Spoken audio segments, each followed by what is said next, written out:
오늘 우리에게 주신 하나님의 말씀은 사무엘상 3장 1절부터 14절까지의 말씀입니다. 아이 사무엘이 엘리 앞에서 여호와를 섬길 때에는 여호와의 말씀이 희귀하여 이상이 흔히 보이지 않았더라.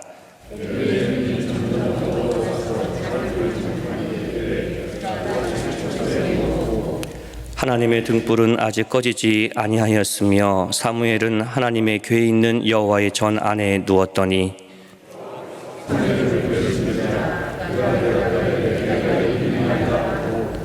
엘리에게로 달려가서 이르되 당신이 나를 부르셨기로 내가 여기 있나이다 하니 그가 이르되 나는 부르지 아니하였으니 다시 누우라 하는지라. 그가 가서 누웠더니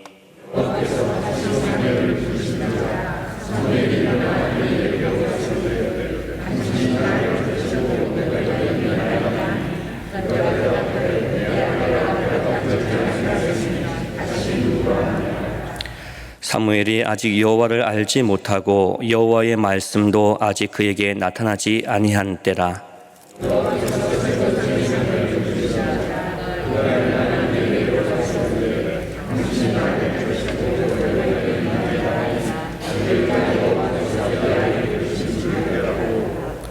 엘리가 사무엘에게 이르되 가서 누웠다가 그가 너를 부르시거든 내가 말하기를 여호와여 말씀하옵소서 주의 종이 듣겠나이다 하라 하니 이에 사무엘이 가서 자기 처소에 누우니라.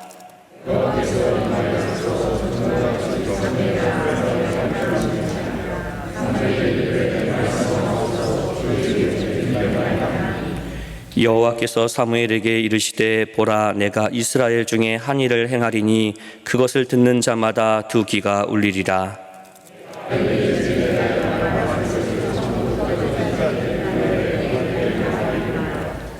내가 그의 집을 영원토록 심판하겠다고 그에게 말한 것은 그가 아는 죄악 때문이니 이는 그가 자기의 아들들이 저주를 자청하되 금하지 아니하였음이니라. 그러므로 내가 엘리의 집에 대하여 맹세하기를 엘리 집의 죄악은 제물로나 예물로나 영원히 속죄함을 받지 못하리라 하였노라 하셨더라. 아멘. 하나님께서 사사이자 제사장인 엘리의 가문을 폐하시기로 작정하시고 새로운 제사장을 세우시려고 결심하신 그 어느 때였습니다.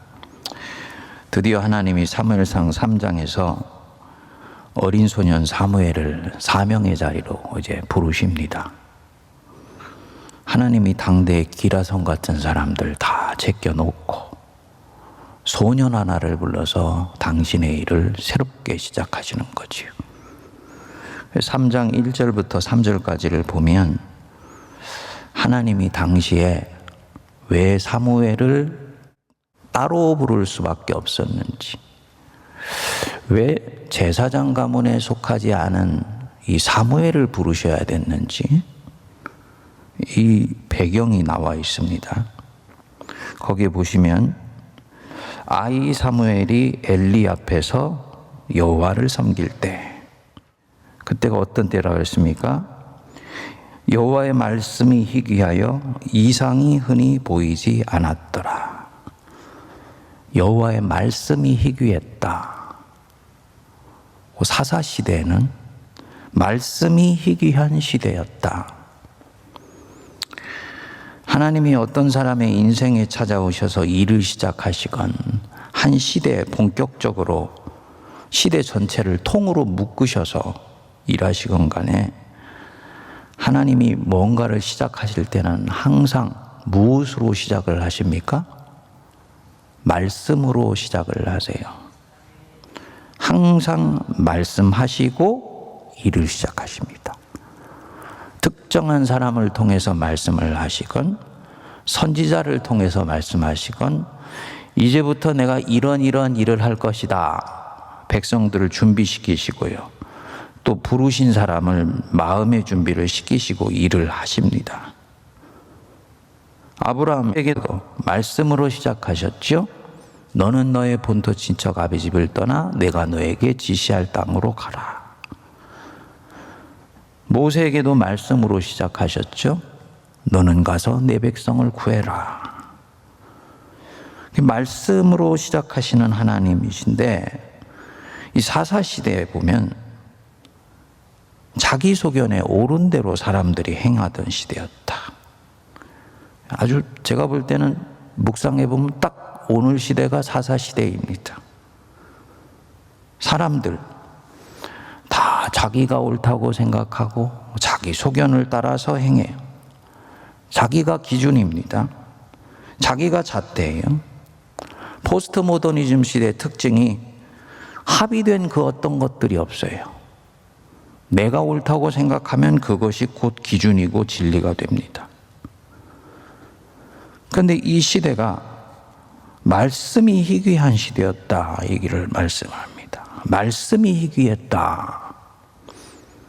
하나님이 입을 닫으셨다는 얘기죠. 하나님이 거의 이 사사시대에는 말씀하시지를 않았다는 말입니다. 왜 하나님이 입을 닫으셨을까요?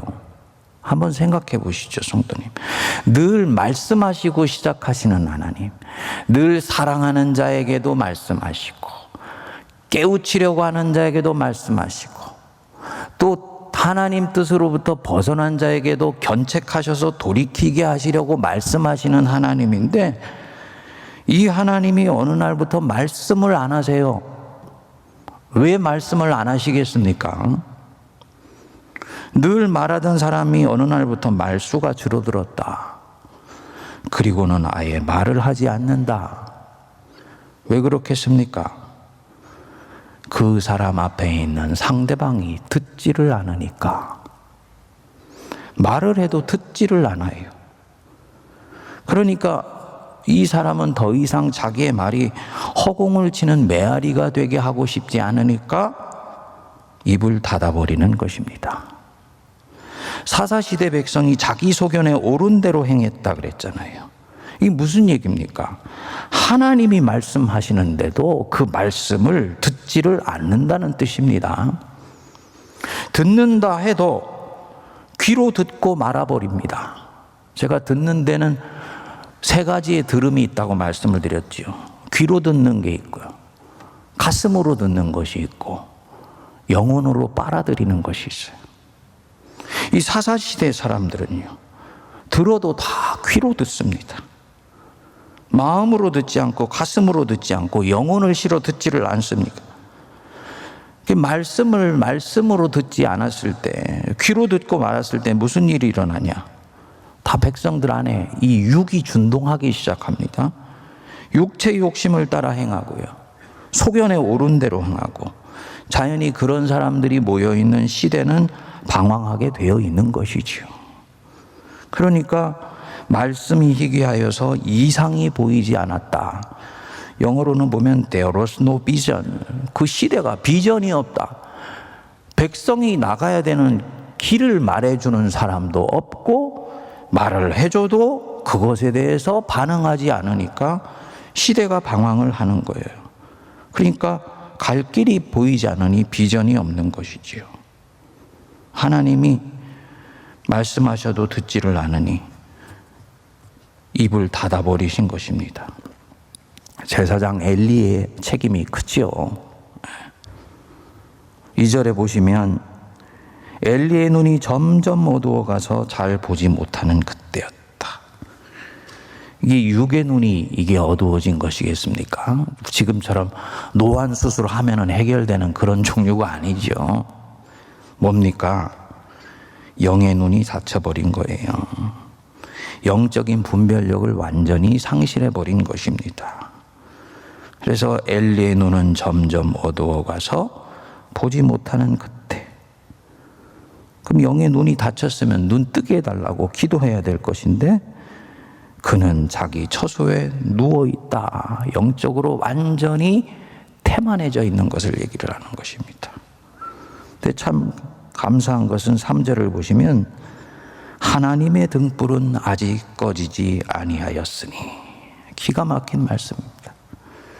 백성들도 영안이 깜깜하고 엘리의 눈도 깜깜해서 앞뒤를 분간하지 못하는 이 암흑의 시대인데 하나님의 등불은 아직 꺼지지 아니하였다. 하나님이 아직 이 백성을 향한 소망을 거두시지 아니했다는 거지요. 그 이유가 있습니다. 등불 꺼지지 않은 그 옆에 사무엘은 하나님의 궤에 있는 여호와의 전에 누워 있는 거예요. 쪼그리고 누워 있었는지 새우잠을 자고 있었는지 모르지만 자기의 영적인 멘토가 되는 제사장은 따뜻한 방에서 처소에 누워 있는데 이 아직 소년에 불과한 사무엘은 하나님의 궤가 있는 여호와의 전에서 궤를 지키고서 그 옆에 누워 있는 것입니다. 이때 하나님이 찾아오신 거지요. 그래서 말씀하시죠. 사무엘아, 사무엘아. 3번 불렀지요? 그때마다 사무엘은 아직 하나님을 알지 못하는 때이니까 자기 제사장이신 엘리가 부르는가 해서 달려가서 당신이 부르시기에 내가 여기 있습니다 라고 대답을 합니다. 네, 엘리가 나중에 하나님이 지금 사무엘을 부르시고 있구나 생각하고는 한 번 더 그 음성이 나오면 너는 가서 이렇게 대답하여라. 굉장히 중요한 가르침을 엘리에게 줍니다. 9절 한번 보실까요? 엘리가 사무엘에게 이르되 가서 누웠다가 그가 너를 부르시거든 네가 말하기를 여호와여 말씀하옵소서 주의 종이 듣겠나이다 하라. 여호와여 말씀하옵소서 주의 종이 듣겠나이다 하라. 하나님 말씀 듣는 태도를 얘기하는 것입니다. 따베르 야외 여호와여 따베르 말씀하옵소서 소메아우 아부데카 종이 듣겠나이다. 소메아우라는 말은 듣겠나이다 라는 뜻인데요. 히브리어로는 영구형 분사입니다. 영구형 분사. 분사라는 말이 영어로 보면 ing니까 진행형이죠. 그런데 그게 영구형이에요. 하나님이여 내가 코끝에 호흡이 남아있는 한 나는 당신의 말씀을 영원히 듣겠나이다. 살아있는 한 나는 듣겠나이다. 젊었을 때 듣다가 나이 들어 기력이 빠졌으니까 그때는 내가 못 듣겠습니다. 이 얘기가 아니고 기분 좋을 때 듣다가 기분 나쁠 때 안 듣는 그런 것도 아니고 하나님이여 말씀하옵소서 나는 주의 종이오니 주께서 나에게 말씀하시는 한 나는 영원히 듣겠나이다. 이게 여호와여 말씀하옵소서 주의 종이 듣겠나이다. 너 가서 그렇게 말해라. 사무엘이 처소에 누워 있는데 하나님이 임하여 서서 전과 같이 부르셨다 그랬어요. 그날은 이 사무엘에게는 영으로 찾아오신 것이 아니고요. 하나님의 현존이 직접 사무엘이 누워 있는 이 언약궤에 임하신 것입니다. 그래서 10절에 여호와께서 임하여 서서 전과 같이 사무엘아 사무엘아 부르시는지라 사무엘이 이르되 말씀하옵소서 주의 종이 듣겠나이다. 여러분 한번 마음속으로 한번 곱씹어 보시지요. 하나님이 나한테 말씀하실 때 나는 이렇게 마음에 듣는 태도를 갖습니까? 하나님 말씀하십시오. 주의 종이 듣겠습니다. 이렇게 듣습니까? 말씀은 이렇게 듣는 거라고 지금 가르쳐 주시잖아요. 근데 우리가 이렇게 듣나요? 솔직히 아니지요. 다 사사시대. 하나님 말씀하시든 말든 나는 상관없습니다. 이거는 하나님과 상관없이 살아가는 사람들의 태도죠. 인생은 내가 알아서 결정하겠습니다.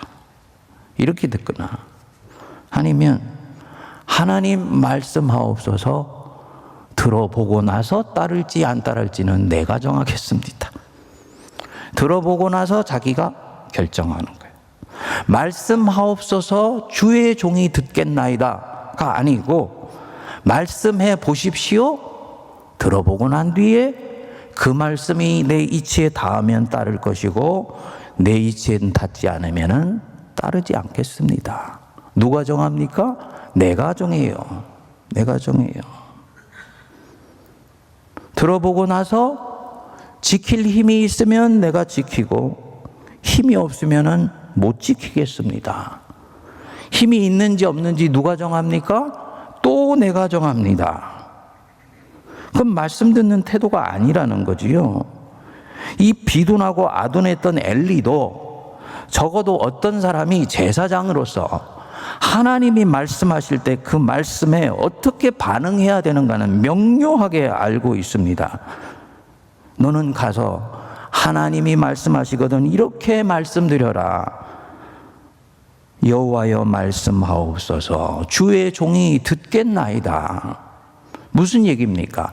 하나님을 전적으로 신뢰하는 거예요. 첫 번째, 주님이 내게 말씀하실 때는 그것은 옳은 것이요 내게 좋은 것이다. 둘째, 주님이 내게 말씀하실 때는 내가 지킬 수 없는 것은 절대로 말씀하시는 법이 없다. 그분은 내가 지킬 수 있기 때문에 말씀하시는 것이다. 그렇기 때문에 지킬지 말지를 내가 정하지 않는다. 말씀하시는 그분이 정하게 해드린다. 이게 종의 자세입니다. 말씀 듣는 사람의 태도고요. 제사장의 자세예요. 한국 교회가 만인 제사장주의가 얼마나 타락했는지 모릅니다. 사실 칼뱅과 루터가 만인 제사장주의를 얘기를 할 때는 그것은 하나님 앞에서의 무한대의 책임을 사제들만 지는 것이 이제는 아니고 이제는 나도 지겠습니다라는 바로 그 순종의 자세를 얘기를 한 거예요. 근데 오늘날 우리 한국교회 안에서 성도님들 안에서 이 만인 제사장주의는 정치적인 권력 문제가 되었습니다. 목사님만 결정하는 것이 아니고 우리도 결정합니다. 목사님만 제사장이 아니고 우리도 제사장입니다. 맞습니다. 그렇기 때문에 제사장이라 어떻게 합니까? 목사님만 하나님의 말씀을 듣는 것이 아니고 나도 들을 것이며 목사님만 그 말씀을 듣고 준행하는 것이 아니고 나도 하나님이 말씀하시면 듣겠나이다. 이게 만인제사장주의의 핵심이에요. 무한한 권한을 얘기하는 것이 아니고 하나님 앞에서 나를 위해서 십자가에 매달려 죽으시기까지 나를 사랑하셔서 자기 사람으로 부르신 그 하나님에 대한 감당할 수 없는 사랑에 대해서 내가 무한히 반응하겠다라는 자기 결심을 말하는 것입니다. 주여 말씀하옵소서. 내가 듣겠나이다. 듣는다. 물리적으로 들으면 안 되죠. 귀로 들으면 안 되죠. 이 예배 속에서의 이 선포되는 말씀을 듣는 태도가 주술적으로 되면 안 돼요. 제의적으로 끝나면 안 됩니다. 성도님들, 진정으로 내가 예배자로 서게 되면요, 진정으로 말씀 앞에 서게 되면요, 예배 설 때와 예배가 끝났을 때 나는 단 1도라도 달라져 있어야 됩니다. 그게 예배가 나에게 사건을 일으킨 거예요. 말씀을 듣기 전과 말씀을 들은 후에 단 1도라도 방향이 달라져 있어야 됩니다. 그게 말씀을 듣는 바른 태도예요. 주여 말씀하옵소서. 종이 듣겠나이다. 말씀을 들으면요, 낙심한 자는 위로를 얻지요. 1도 달라진 것입니다. 어긋나던 길을 가진 사람이 내가 잘못했구나 깨우칩니다. 1도라도 달라져 있는 거예요. 그릇된 행동을 취하던 사람이 주님 잘못했습니다. 회개가 일어나는 거예요. 90도 달라져 있는 것입니다. 단 1도라도 달라져 있어야 돼. 근데 이 예배나 말씀이 습관이나 그냥 관습이 되어버리고 제의적인 것이 되어버리면 예배에 참여했다는 그 자체로 그냥 만족해버리는 거예요. 결국 하나님은 그날 내가 어떻게 대한 것입니까? 주님 말씀하세요. 저는 그냥 그 자리에 있겠습니다. 아닙니다. 이 말씀은 다바르라 그랬잖아요. 히브리어로 사건이라는 뜻입니다. 말씀을 들으면 그 말씀은 반드시 내게 작은 파문을 일으키게 되어 있습니다. 온전히 들으면 내 안에서 폭풍치고 요동치는 일들이 일어납니다. 동쪽으로 가던 사람이 말씀을 제대로 들으면 완전히 반대 방향으로 새롭게 인생을 정향시키는 일이 일어나는 거예요. 이게 말씀을 듣는 태도인 것입니다. 사무엘은요, 어린 소년이지만 말씀을 그렇게 들었어요. 그래서 그날 하나님이 자기에게 말씀하신 것을 그 부담스러운 자기의 영적인 스승인 엘리 가문에 임할 저주를 그대로 엘리에게 더함도 뺨도 없이 얘기합니다. 저는 하나님이 이 소년에 불과했던 사무엘을 말씀하시면서 동시에 시험하셨고 달아보셨다 봅니다. 네가 진짜 내 말씀을 듣고 전하는가 보자. 좋은 말씀이 아니고 아주 부담스러운 말씀이었죠. 그대로 전했어요. 반응한 것입니다. 엘리는 보면 그렇게 하질 않았습니다.